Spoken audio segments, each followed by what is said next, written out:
Hey guys, so in this video we're going to talk about the cost of buying. We're going to go through some actual figures with some actual examples that you can use and try to apply them to your own circumstances. I'm going to give you some tips on how to save and how to budget in a way that's going to help you to maximize your savings goals. And then I'm going to tell you about a startup that has brought a new savings product to the UK market, which is quite exciting. So definitely stick to the end of the video to hear about them.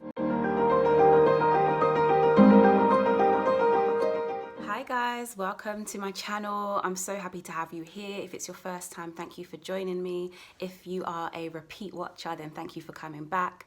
For those of you that don't know, I talk a lot about property on YouTube. The other is about hair. So if you're interested in either of those things, then definitely do subscribe to the channel as I've got a lot of content coming up.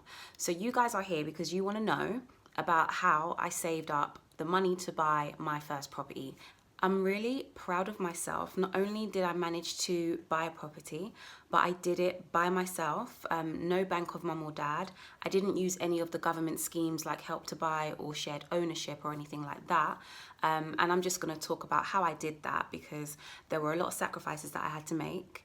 And if you're the sort of person that doesn't want to make any sacrifices, just wants to continue doing the things that they've always done, and you don't really want to push yourself, then you can watch this video by all means, but I'm really speaking to the people that are going to take action, the people that really want to implement things in their life. So let's talk about the best ways to save money. My first tip for you, if you would like to save money for a deposit or for anything, to be honest, is to have a goal. You need to know how much money it is that you would like to save, because if you just save blind and aimlessly, you're less likely to attribute that money towards a cause, and you're more likely to think, okay, well, actually I can dip into it for this or I can dip into it for that. So I definitely recommend having a very specific goal of how much you would like to save. For example, if you know that homes in the area that you want to move to cost £300,000 to buy them, you would need to think about saving up for your deposit, which would be approximately £30,000 if you take a 10% loan to value mortgage, which means a 10% deposit and then your mortgage is 90% of the value of your home. But that's the thing where people get wrong. They stop at, okay, well, my home is this much and I need to save that much for the deposit. But buying a house comes with so many different costs that you must factor in when you are saving as well. So you would need £30,000 for your deposit.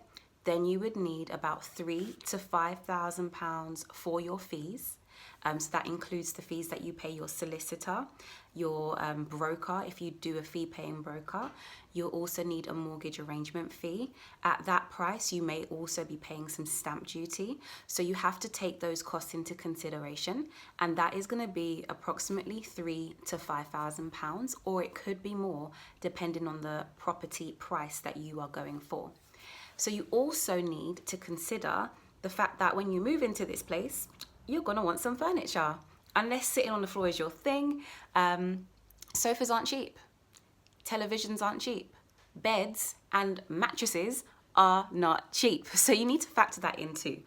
I don't think anybody should move and put everything that they buy in terms of their furniture on a credit card or take loans out for furniture. That's just not really something that I think is a good idea. I think it's a much better idea to budget that within your savings and have that as part of your goal so that you know you're covered. Now, the thing with furniture is it can cost as much or as little as you decide. Now, I would say it's gonna cost a minimum of about £5,000. If you're really flashy, you could be spending 10, 15K on furniture. You do not have to do that. And for me personally, I would say I've spent about 5, and I know that there's more things that I want to get. And actually, I feel like I'm going to end up going more towards the 7 or 8 mark. But you might decide that you're really flashy and you want all the, newest things, and you're going to spend 10 or 15K on your furniture. So you need to factor that into your savings as well. The last thing to think about, and I don't think a lot of people do think about this, is if you're going to now have a mortgage, I'm assuming that the people watching this have some sort of income, some sort of job. The last thing you want is to get on the ladder, take on a mortgage, and have a huge financial responsibility, and then what if you lose your job? And in this day and age, people get made redundant, people lose their income, and stuff happens. So I feel like it's a good idea to be prepared for any sort of instance where you might be out of pocket in terms of your income monthly. So I say that you should save around about 3 months worth of your income. So for example, somebody who earns £2,000 a month would save £6,000. Somebody who earns £2,500 a month would save £7,500. So if you were to add all of that together, let's just use some concrete figures. Let's say we're saving 30k for the 10% deposit. We're doing 5k for the furniture, we're doing 5k for the fees, and we're doing 7.5k for our 3 months of salary. In total, that is £45,500. £45,500. That's not no small money, yeah? That's big, big money. And what you need to do is think to yourself, realistically, am I buying a 300k house because that's what I need right now? Or could I buy something a bit cheaper in a different area? But let's just work on the 3k assumption for now, okay? Just as a random figure. So let's say you decide that you need to save £45,500.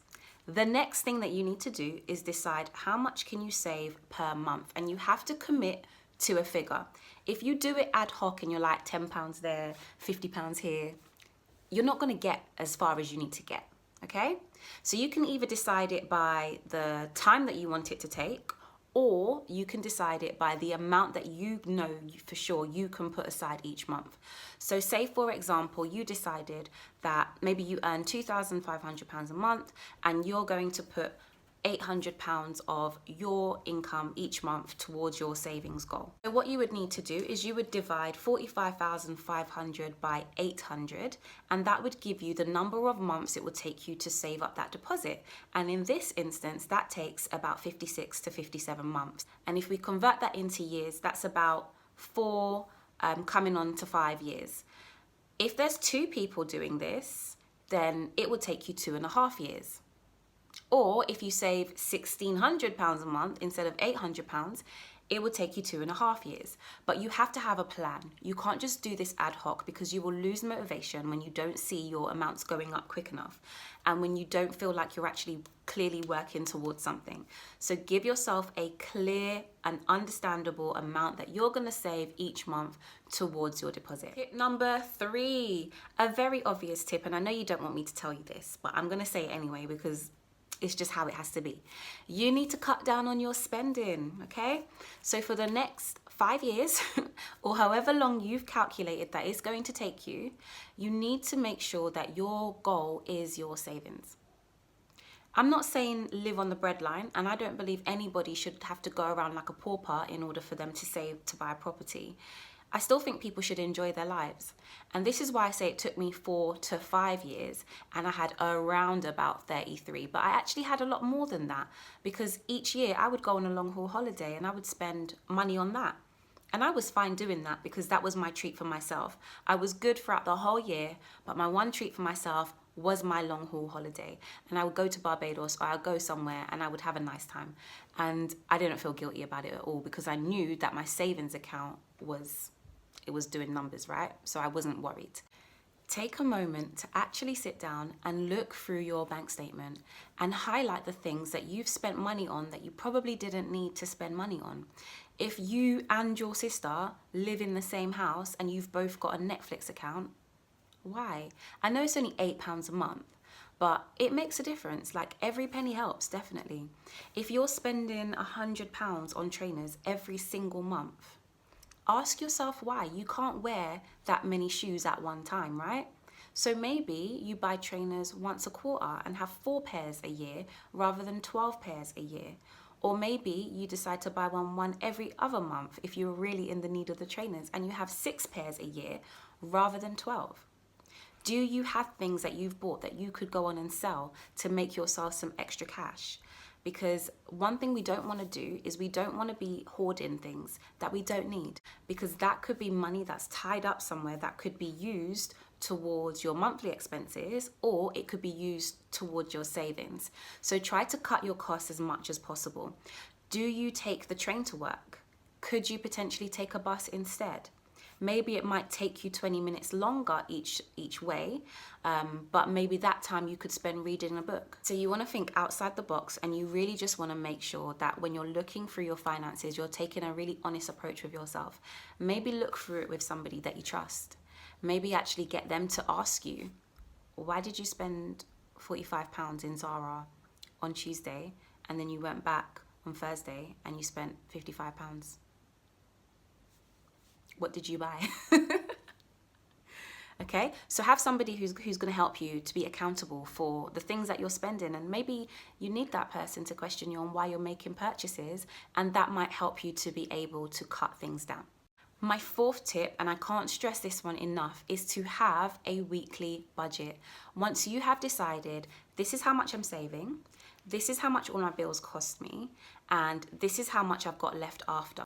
Having a weekly budget will help you to feel a little bit more in control of your money, and it also makes you feel like you get a payday every week. So for example, we'll go back to the one that we used before. Somebody who's earning £2,500 per month, if they have committed to saving £800 for their deposit, and then they know that their outgoings is £700, and I'm just using random numbers. You've obviously got to use ones that suit your own situation. And they know that their outgoings are £700. That leaves that person with £1,000 a month. And when you think, oh, I've got £1,000 to spend, it's so easy to go overboard and spend £400 in one sitting, because you think, well, I've got £600 left, you know? So if you then break that down, so instead of saying I've got £1,000 this month, break it down into weeks. Be aware that some months have got 5 weeks and some months have got 4. So if you were dealing with the typical month, which has got about 4 weeks, you might decide, okay, well, I've got a budget of £250 this week, next week, and the week after.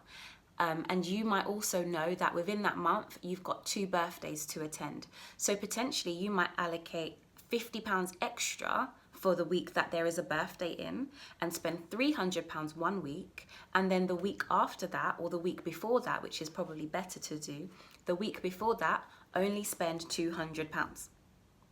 Okay? Now within that weekly budget, you should have already taken out the cost for food, you should have already taken out the cost for travel, your phone bill, all of your regular monthly expenses should already come out of that. So what you should really be thinking about is this is your fun money, basically. The money that you spend on snacks when you're walking to and from work, or the money that you spend on going out for drinks, or seeing your friends, or clothes, or hair products, or whatever it might be. Somebody who's earning £2,000 a month and decides to save £800 for their deposit, and again has an outgoing of £700, including their phone bill, their transport to work, etc., they would have £500 left in that month to split between the 4 weeks, which would equate to £125 per week, okay? Now, one thing I do want to say is that there's so many new companies coming out and so many new initiatives to help people to buy. And I will do a video on ISAs, because I get that question quite a lot based on the thread that I did on Twitter, which was about ISAs. So if people want me to do a video on that, I can do.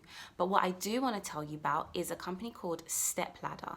And they are a startup, and what they do is they allow people to save in groups. So they call their groups circles.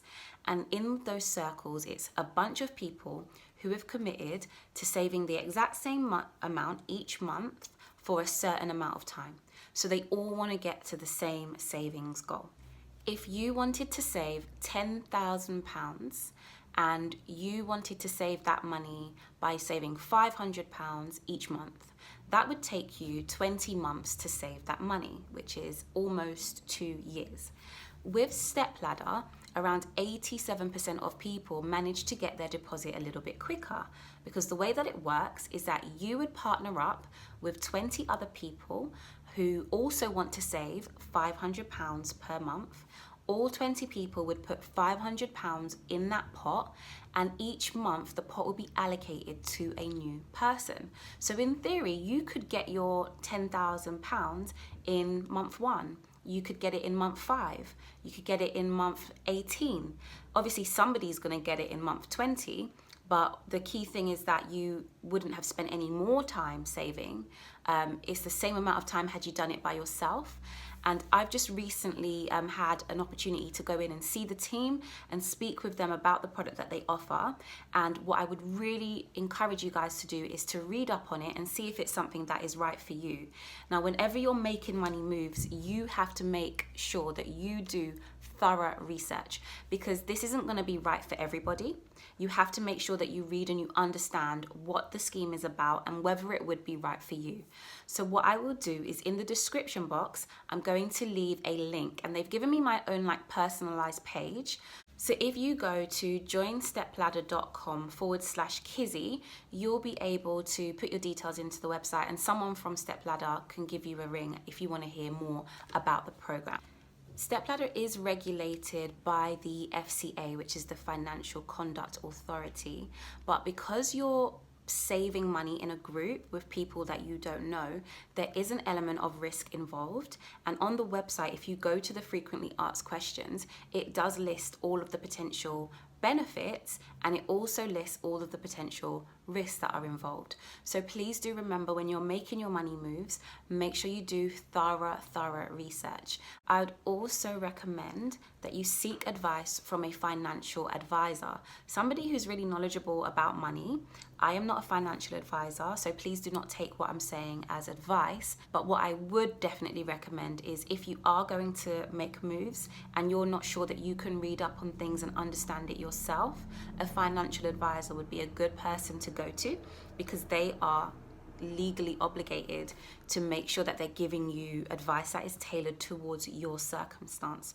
So please do look out for those. I will probably link a financial advisor that I know in the description box. His name is Emmanuel from Noir Excel, and he's a phenomenal person, and I think he's really good at what he does. So I'll link his details in the description of this video as well. If you feel like you need to consult somebody, you can definitely go to him. What I want you to do is go to your parents, actually, and if you're from the Caribbean, it's usually known as a partner hand. So what happens is, people in the community put their money together, and each month somebody wins the hand. If you're from West Africa, I think they call them susus or ajos. There's so many different names for them depending on what country you're from. It is a way that people have saved for centuries. Like, this is the way that our family saved. And when a lot of West Indians came over to Britain, in order to be able to get their houses, that is exactly what they did. I remember my granddad telling me that in order for him to get his house, he saved with all of his friends, and they all put money into the pot. 1 month it went to one person, another month it went to somebody else, and eventually when he got his pot of money, he could go on and buy his property. So it's not a new concept at all. On the website, they have a world map, and it shows you all of the different countries that use this system of saving and what they're called in all of these different countries. So it is not something that is new. It's not something that is British. It's actually quite culturally related to a lot of different places. But what they've done is they've brought it into the UK. They've got it regulated by the FCA, and people who are maybe not from those cultures, who don't know about this, can have another way of actually saving money that could be useful for them. Okay, so let's have a quick recap. The first thing that you need to do if you want to save up money is you need to have a goal, and always work your goal by including all of the costs, including the deposit, the fees, the furniture, and your 3-month savings. The second thing that you want to do is work out how much money you can afford to save each month, and stick to that. Hold yourself accountable, okay? The third thing you want to do is you want to cut down on your spending or increase your income by selling things, or by maybe getting a part-time hustle, a side hustle. And the fourth thing that you'd want to do is have a weekly spending budget. That way, whenever Sunday comes around and you know you've got some money left over, you can treat yourself without feeling bad. Or the smart ones of us, if you get to Sunday and you know you've got £50 in the pot that you didn't spend from that week, put it in the savings account. Okay. And last but not least, the fifth thing that I would definitely recommend you do is do thorough research. So STEPLADDER might be something that you want to look into. You might then want to go and look at different bank accounts that you can open to save your money. You might want to look into an ISA, whether that's a help to buy ISA or a LISA or a cash ISA. There's so many different ISAs. Like I said, maybe I'll do a video on that a little bit later so that people can see what the different options are. Or maybe you just want to save it in a high interest savings account. Whatever you decide to do, whether it's STEPLADDER, an account, an ISA, whatever you do, just make sure you have a plan, make sure you have a goal, and if you need help, consult a financial advisor, somebody who knows what they're doing, okay? Good. Now, I hope you found that video useful. If you have, then definitely give this a thumbs up. Please do write a comment down below of any questions that you've got or anything that you would like to know about. Like I said, I will leave the links in my description box below. Join me on Twitter because that is where I have most of my conversations about money, okay? Or if you're into the hair, join me on Instagram because that's where I post a lot of pictures and videos about what I do to my hair, how I get it to be like it is basically, okay? So it was really good to speak with you all. Hope you found this useful and I'm gonna sign off now, so bye. So guys, I thought I'd just quickly show you what the website looks like, and you can see this is like my landing page where they've got information, and you can also see I cover my webcam because you never know about weirdos who are out there looking at you. You weirdos out there, stop looking at people, okay? So yeah, I cover my webcam, so don't watch that. Cool. So what I've got here is, if you scroll down, you can see, as I mentioned before, around the world, these types of saving plans are called lots of different things. So where I'm from in the Caribbean, they're called partners or partner hands. In some areas of West Africa, they are called ajos. And sometimes they're called susus. Let's see what they're called in South America.